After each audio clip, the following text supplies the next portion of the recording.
Salut les amis, alors avant de commencer à regarder cette nouvelle vidéo, regardez dans la description, il y a un petit formulaire, un questionnaire à remplir, c'est une petite étude sur votre niveau de forme. Je vous conseille de le faire parce que ce qui va sortir de ça, ça va être un gros article ou un gros podcast ou une grosse vidéo pour vous donner des clés plus concrètes pour comprendre comment ça fonctionne. Donc allez voir dans la description, remplissez ça et vous pourrez regarder la vidéo ensuite. Salut les amis, j'espère que vous allez bien. Alors déjà, excusez-moi pour les lunettes. Il y a un petit peu de lumière, donc je mets mes lunettes. Je suis sensible à la lumière. Je le répète à chaque fois parce que je voudrais pas paraître impoli. Je trouve que c'est pas très agréable que vous. Enfin, ça fait un peu frimeur en fait, le côté lunettes de soleil. Mais bon, quand je conduis, j'aime bien avoir des lunettes pour pas avoir mal aux yeux. Voilà. Alors, cette vidéo va parler tout simplement d'une chose que vous connaissez tous, mais qui n'est pas pris au sérieux à sa juste valeur. Je m'explique. Voilà. Désolé si je bafouille un peu, je viens de faire une séance de cardio à haute intensité. Donc là, je sors de la douche et je transpire encore. C'est un truc de fou. Comme quoi, le métabolisme, il prend bien une claque avec les séances de haute intensité de HIIT.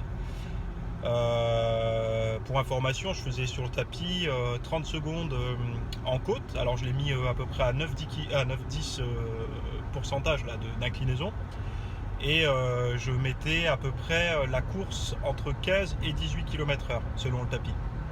30 secondes de course, 30 secondes où je mets les pieds sur le rebord, etc. etc. Bon, ça de toute façon, il y a la vidéo dans le programme Summer Shape là. Vous voyez comment je fais mon cardio HIIT. Il n'y a pas de souci à aller voir sur mon site dans la description là. Vous pourrez voir la vidéo d'entraînement. Donc, ce qui est négligé aujourd'hui, c'est l'activité physique, le degré d'activité physique. Les gens savent, oui, pour être en bonne santé, il faut faire une activité physique au quotidien, de préférence. Et donc ça, ils l'ont en tête, mais ils ont aussi le côté, il faut faire attention à sa nutrition. Le souci, c'est qu'il y a beaucoup de recommandations au niveau de la nutrition. Donc il y a des gens qui vont vous dire c'est les graisses vos ennemis, d'autres qui vont vous dire c'est les glucides, etc. La nutrition est très détaillée, on explique plein de choses, mais finalement sur la pratique de l'activité physique, on en parle peu.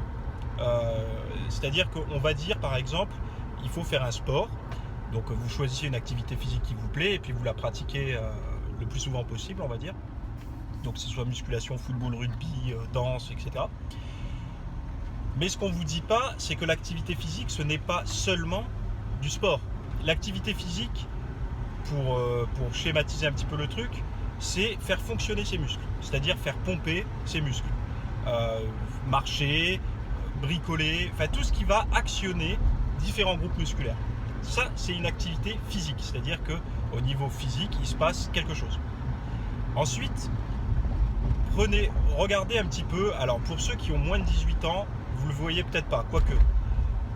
Pour ceux qui ont un scooter, une moto ou une mobilette, vous allez comprendre là où je veux en venir. Rappelez-vous quand vous étiez adolescent et jeune, on vous disait va chercher le pain, va chercher de la viande chez le boucher, etc. Comment vous faisiez? Vous y alliez soit en vélo, soit en skate, soit en roller, soit à pied. Aujourd'hui, quand vous devez faire des courses, qu'est-ce que vous faites? Vous y allez en voiture. Ou si vous êtes ado et que vous avez, je ne sais pas si ça existe encore, le BSR, là, le truc des scooters, vous y allez en scooter en deux roues. Donc finalement, la sédentarité, elle arrive à ce moment-là. C'est-à-dire, la sédentarité arrive au moment où on pense avoir pris notre indépendance, entre guillemets, d'avoir le véhicule, la voiture.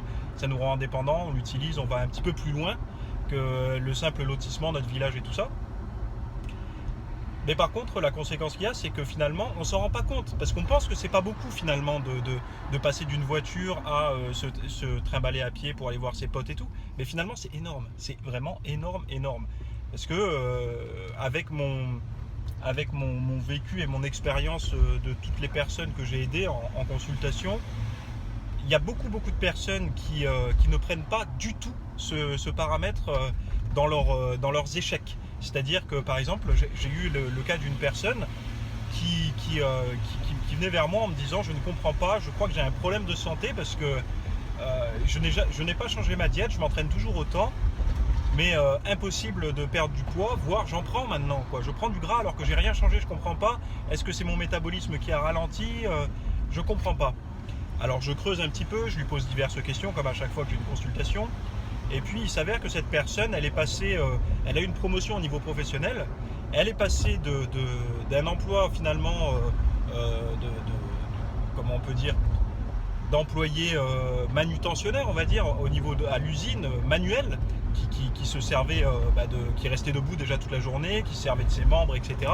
À un boulot de responsable derrière un écran, à gérer l'exploitation, etc. Donc au niveau salaire et tout, ça a évolué, mais par contre au niveau dépenses énergétiques par jour, ça a vraiment chuté, quoi. Donc cette personne, sans s'en rendre compte, elle a baissé sa dépense physique au quotidien, parce que ça, elle prenait pas en compte ce facteur-là qui est très important. Et donc du coup, avec une diète équivalente, forcément, elle a pris du poids. Donc c'est pour vous dire à quel point l'activité physique, quelle qu'elle soit, sport, faire le ménage, laver votre voiture, entretenir le jardin, je sais pas moi, tout ce qui peut être fait, ajouté au quotidien. Par exemple, vous allez faire les courses, garez-vous plus loin. Vous décidez d'aller, je sais pas, chez le poissonnier. Est-ce que le poissonnier est vraiment très loin de chez vous? Est-ce que vous pouvez pas y aller à pied?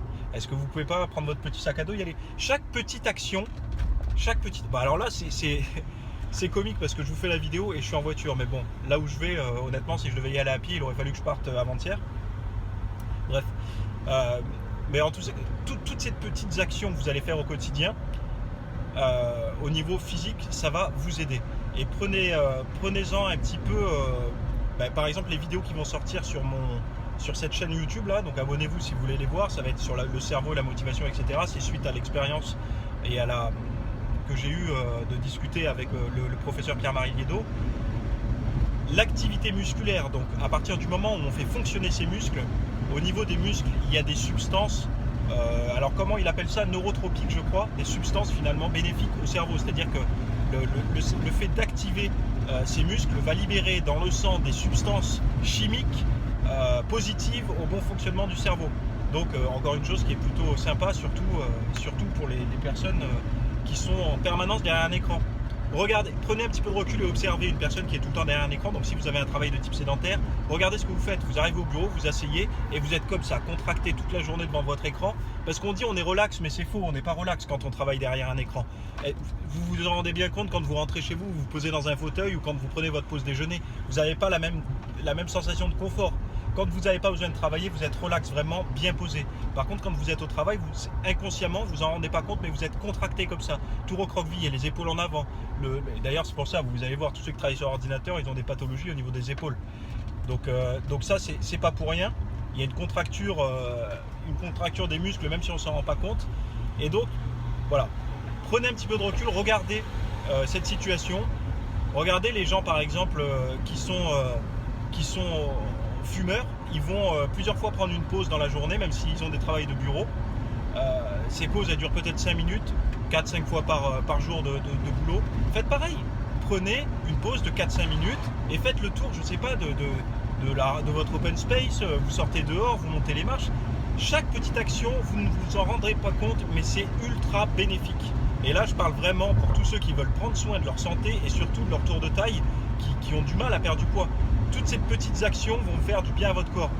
Vous avez peut-être remarqué que depuis que vous avez un travail assis standard, vous prenez plus de bide. Ou alors les femmes, peut-être vous êtes plus constipées aussi. Prenez tous ces petits conseils là que je suis en train de vous donner, appliquez-les. C'est simple, ça demande zéro argent. C'est vraiment des petites habitudes au quotidien. Faites fonctionner vos muscles. Voilà. Cette vidéo était un peu longue, 8 minutes. Tout ça pour dire quelque chose que tout le monde sait déjà. Mais je voulais vraiment insister dessus pour vous montrer à quel point c'est très important.